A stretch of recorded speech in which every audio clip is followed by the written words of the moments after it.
हम शेर व शायरी की तरफ गामज़न इसलिए हैं कि हमारे माशरे से उर्दू ज़बान तकरीबन ख़त्म सी होती जा रही है। तो कम से कम ये शेर व शायरी की मार्फत आवाम तक ज़बान जाती है हमारी। और तकरीबन लोग ये जानते हैं कि मैं रोमांटिक शायरी ही सुनाना पसंद करता हूँ। उसकी ख़ास वजह यह भी है कि जो नई नस्ल है हमारी युवा पीढ़ी, ये मुशायरों से दूरी पसंद करती है, क्योंकि ये म्यूज़िकल दौर है, लोग गाने सुनना चाहते हैं म्यूज़िक पर। ऐसे में मुशायरों से ये कम रग़बत रखना चाहते हैं। लेकिन इस तरह के अशार हम इसीलिए यही पढ़ते हैं ताकि ये नौजवान नस्ल जो है मुतासिर हो। जैसे कि मैं एक मतलब पढ़ता हूँ अक्सर एक आंधी आवारा जाती है, करके दिल को पारा पारा जाती है, उसके आने पर ही मैं मर जाता हूँ, जाने पर तो जान दोबारा जाती है। और उसके बारे में इतना मालूम है बस, उसके घर को 200 बार आ जाती है। जब दिल्ली शहर के अंदर मैं इस तरह के अशार पढ़ता हूँ तो नौजवान तबका जो है ये खासा मुतासिर होता है। और उसका जो मेरा मकसद है वो पूरी तरह हल होता है कि नौजवान इस तरफ को राग़िब होते हैं, आना पसंद करते हैं, सुनना पसंद करते हैं, और इससे हमारी ज़बान फ़रोग़ पाती है। ये ख़ास वजह है। और कोई ये कोई शेर हो जाए? जी हाँ, वैसे तो मैं देखिए अभी फ़िलहाल पिछले दिनों में मुंबई के एक प्रोग्राम वाह भाई वाह पर गया, तो वहाँ भी मैंने एक मतलब पढ़ा और उसके लिए मुझे बड़ी शोहरतें मिली कि मेरे तकिए मेरे बिस्तर मेरे दीवान के नीचे, तेरी यादें मिली कमरे के हर सामान के नीचे, मोहब्बत से मना उसको मोहब्बत में जो रूठा है, मोहब्बत से न माने तो लगा एक कान के नीचे। तो जब मैं इस तरह का अशार पढ़ता हूँ तो नौजवान तबका जो है बहुत ही मुतासिर होता है और मेरा मकसद पूरी तरह हल हो जाता है। और आप कोई खास मैसेज होगा कि शायराना मिजाज में आपका? जी बस मेरी तो अपने तमाम मैंने ख़ास आपसे जो मेन मकसद था वो बता दिया कि नौजवान तबके को मैं उर्दू की तरफ राग़िब करना चाहता हूँ और उसी सिलसिले को आगे बढ़ाता हूँ अपनी शायरी के ज़रिए। और इसी तरह इस तरह के अशार पढ़ता हूँ कि वो लड़के इस तरफ को आएँ, ज़बान सीखें और उसको माशरे में आगे बढ़ाएँ। तो थोड़ा सा सुना दीजिए। मैं मतलब अर्ज़ करता हूँ कि बल्लम भाले तीर से मुझको क्या लेना, बल्लम भाले तीर से मुझको क्या लेना, जब है कलम शमशीर से मुझको क्या लेना, जब है कलम शमशीर से मुझको क्या लेना। और एक शेर ही पढ़ देता हूँ। मैं मजनू हूँ लैला का मैं आशिक हूँ,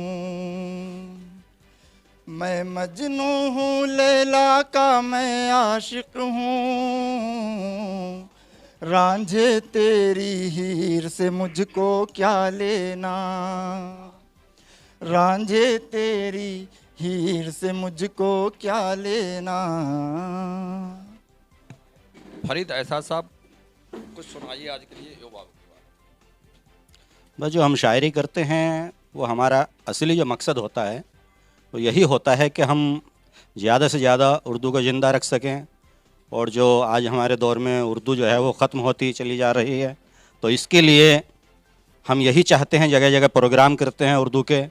और जिस तरीके से आज हमारी जो सरकारें हैं उर्दू को ख़त्म करना चाहती हैं, अगर आज हमारे बच्चे, मैं यही बता देना चाहता हूँ कि आज हमारे जो भाई बहन हैं वो उर्दू ज़्यादा से ज़्यादा नहीं पढ़ते, मगर उसको पढ़ना चाहिए। और एडमिशन स्कूलों के अंदर उर्दू का ज़रूर लें, सब्जेक्ट उर्दू का ज़रूर लें। अगर उर्दू स्कूल के अंदर होएगी, अगर हम एडमिशन लेंगे तो हमें स्कूल के जो टीचर जो पढ़े लिखे हैं उनको भी स्कूल के अंदर नौकरियां मिलेगी, नहीं तो नौकरियां नहीं। ये जो मुशायरा आप लोग करते हैं और लोग कराते हैं, इससे क्या उर्दू को बढ़ावा मिलेगा? जी हाँ, बिल्कुल उर्दू को बढ़ावा मिलेगा, क्योंकि हम उर्दू को ज़िंदा रखने का काम करते हैं, उर्दू को आगे बढ़ाने का काम करते हैं। और हमारा ये मशवरा भी है कि जो उर्दू के अखबार है लोग उस उर्दू के अखबार को भी ख़रीदें। तो एक मैसेज पैगाम हो जाना चाहिए उर्दू ज़ुबान के लिए किसी शायर। जी, तो मेरा तो यही कहना, मैं एक शेर आपके सामने पेश करता हूँ कि मियाँ शेरो सुखन की महफ़िलों का फ़ायदा ये है, मियाँ शेरो सुखन की महफ़िलों का फ़ायदा ये है, यहाँ सब एक दूसरे से लोग बड़ी उल्फत से मिलते हैं, यहाँ एक दूसरे से सब बड़ी उल्फत से मिलते हैं। तो मैं यही पैगाम देना चाहूँगा कि सभी लोग ज़्यादा से ज़्यादा उर्दू पे तवज्जो दें। इंग्लिश और हिंदी तो सभी लेते हैं, इसके साथ साथ उर्दू भी लें स्कूलों के अंदर। जी बहुत बहुत शुक्रिया आपसे बात करने के लिए जनाब। पहले आप अपना परिचय, मैं आपसे बात की नहीं हूँ। मैं फ़रीद अहमद फ़रीद, एक उर्दू का अदना सा तालिब इल्म, और जो इस वक्त हमें अपने हिंदुस्तान में उर्दू और हिंदी के प्रति जो तवाज़ुन देख रहे हैं वो बरकरार नहीं नज़र आ रहा है। तो ये थोड़ी सी फ़िक्र लेकर के हम चले। उर्दू और हिंदी के ताल्लुक़ से एक हमारी तंजीम है ऑल इंडिया हिंदी उर्दू एकता ट्रस्ट, जो रजिस्टर्ड है, उसके ज़ेर एहतमाम हम कोशिश यही करते रहते हैं दिल्ली और दिल्ली से बाहर पूरे हिंदुस्तान में कि अल्लाह करे कि ये जो हमारे मुल्क की दो आँखें हैं यानी कि उर्दू और हिंदी, इनमें तवाज़ुन बरकरार रहे। ऐसा तो हो ही नहीं सकता कि दो आँखों में से एक आँख अगर कमज़ोर हो जाए तो यकीनन वो चेहरा जो है नाकिस हो जाता है। तो ये हमारा पैगाम रहता है। और मैं मुबारकबाद आज के ताल्लुक़ से देना चाहूँगा हसन लखीमपुरी साहब को, आरिफ बरेलवी साहब को, कि जिन्होंने आज उर्दू की शमा को रोशन किया है। मैं दिल से उनको मुबारकबाद पेश करता हूँ। चूँकि पूरे मुल्क में हमारे इस वक्त नफ़रत की हवा नहीं बल्कि आंधियाँ चल रही हैं, और इस नफ़रत की आंधी में मोहब्बत के इस चिराग को जो रोशन किया है, उनकी इस जुर्रत को मैं सलाम करता हूँ। और यकीनन मैं हमेशा एक ही बात कहा करता हूँ कि जिनका जो काम है, उनका जो काम है वो अहले सियासत जाने, अपना पैगाम मोहब्बत है जहाँ तक पहुँचे। बहुत बहुत शुक्रिया जनाब आपका खुलासा टाइम न्यूज़ से बात करने के लिए। जी आपका परिचय। जी, मुझे डॉक्टर नईम ज़िया कानपुरी कहते हैं, और मेरा शहरी सफ़र का आगाज़ सन 1969 से है। मैं मुसलसल 55-60 साल से खिदमत कर रहा हूँ उर्दू की। और आज जो लोग उर्दू का रोना रोते हैं, मेरे ख़्याल में तो उर्दू की बर्बादी के लिए जो ज़िम्मेदार हैं वो ख़ुद हमारी नई नस्ल और हमारी कौम है। इसलिए कि हम ये देखते हैं कि हमारे घरों में उर्दू नहीं बोली जाती है और बच्चों को इंग्लिश मीडियम से पढ़ाने की जुस्तजू में लोग लगे रहते हैं। क्या अपील करना चाहोगे? अपील यही है कि पूरे कौम को और ख़ास तौर से नई नस्ल को, उनको ये मैसेज मैं देता हूँ कि उर्दू पढ़ें, उर्दू बोलें और उर्दू लिखें। यही एक काम ऐसा है, फरीज़ा है कि जिससे अदब की और उर्दू की ख़ास तौर से खिदमत हो सकती है।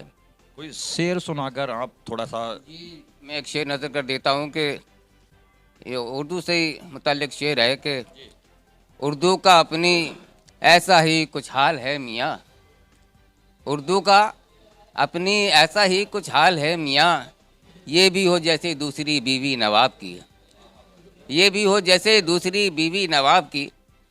तो उर्दू को बिल्कुल दोयम दर्जा का में रख दिया। की भाषा है उर्दू, मगर उसको अब तक कोई अभी खास मुकाम नहीं मिला है। उसको उसके लिए आप लोग क्या कोई आगे आप सरकार तक आवाज़ पहुंचाएंगे क्या? बिल्कुल सरकार तक आवाज़ पहुंचाएंगे, और सरकार से पहले तो हम लोगों को खुद इसमें जुस्तजू करनी पड़ेगी कि अपने घर से उर्दू को फ़रोग़ दें, अपने घर से उर्दू शुरू करें, अपने बच्चों को पढ़ाएं और ये तरगीब दें लोगों को, और कोशिश करें उन लोगों से मोहब्बत से और जिस तरह से भी उनकी कि उसको राग़िब करें उर्दू के लिए कि उर्दू बोलें, उर्दू लिखें, उर्दू पढ़ें। ये बहुत बहुत धन्यवाद आपका खुलासा न्यूज़ से बात करने के लिए। बहुत शुक्रिया। बताइए। मैं गुलफाम शाहजहाँपुरी हूँ, जी बात रखिए। दिल्ली में रहता हूँ और उर्दू का बहुत अच्छा तलबगार हूँ। मैं चाहता हूँ अगर एक ज़ुबान मिट गई इस भारत से तो दूसरी ज़ुबान कोई पैदा नहीं कर पाएगा। उर्दू एक अदब और प्यार का बहुत बड़ा संदेश देती है, जो हिंदू मुसलमान सभी लोग इसको इस्तेमाल करते हैं, पढ़ते हैं। प्यार भी इसमें है, तहज़ीब भी इसमें है और इसमें जोश भी है। जितनी भी ज़बानें भारत में, उर्दू ही सबसे आली है। बिन उर्दू के जैसे इंसान बिल्कुल ही अदब से खाली है। ये उर्दू वालों की बात नहीं बल्कि हिंदुस्तानियों की बात है। इसमें जो गज़लें लिखी गई किसी ज़बान में नहीं होंगे, ना अंग्रेज़ी में है, ना किसी मलयावल में है, ना हिंदी में है। भजन तो हो सकते हैं मगर गज़ल एक उर्दू का एक सरमाया है, एक चाहत है, एक मोहब्बत का संदेश है। मोहब्बत के निशान दिल से मैं अपने खुद मिटा देता, अगर होता मेरे बस में तो मैं उनको भुला देता। वाह, बहुत खूब। न पड़ते आबले दिल में, न होते जख्म फिर कोई, फिदा होने से पहले वो अगर मुझको रुला देता। मैं चाहता हूं कि गली गली हर इंसान के घर में उर्दू का इस्तेमाल होना चाहिए। क्यों कि हमारी कौम इतनी बदजन हो गई, उर्दू से मुखालिफ जो हुए हैं उर्दू वाले हैं। अगर हम सब मिलके इस काम को करेंगे तो इंशाअल्लाह कामयाब हो जाएंगे। शुक्रिया बात करने के लिए। आप कोई मैसेज है? मैसेज यही है मेरा, मैं चाहता हूँ कि नशिस्त के ज़रिए, मुशायरों के ज़रिए उर्दू सब की हल्लक के नीचे उतार दी जाए और इसका प्यार का संदेश दिया जाए, ताकि हिंदू मुस्लिम सभी एकता अखंडता से रहें। जो हो ना सका आज तक वैसा ही हो पड़े, मिलकर उठाओ बोझ सब हिस्से में जो पड़े। ऐसे जलाओ दीप मोहब्बत के जहां में, हिंदू का घर जले तो मुसलमान रो पड़े। आपका परिचय? शहादत अली निज़ामी, मैं उर्दू का एक खादिम हूँ। अभी बहुत सारे लोगों ने उर्दू के हवाले से जो बात कही, मैं तो ये जानता हूँ कि सुबह से शाम तक आप कहीं भी बाहर निकलेंगे, जो भी लोग आपसे बात करेंगे, हकीकत तो ये है कि वो सब उर्दू में बात करते हैं। बेशक हमने नाम हिंदी का दे रखा उसको, हिंदी के कहीं डिक्शनरी में ऐसे अल्फाज नहीं हैं जो उर्दू की डिक्शनरी में मिलते हैं। ये प्यार की ज़बान है, मोहब्बत की ज़बान है, खुलूस की ज़बान है। इसके अलावा और किसी ज़बान में ये मोहब्बत, ये खुलूस, ये अपनायत नहीं मिलती। मैं एक शेर के साथ अपनी बात को ख़त्म कर दूंगा कि कितना मेरा वक्त लगा है उसको ये समझाने में, तेरे भी तो हाथ जलेंगे घर को आग लगाने में। शुक्रिया।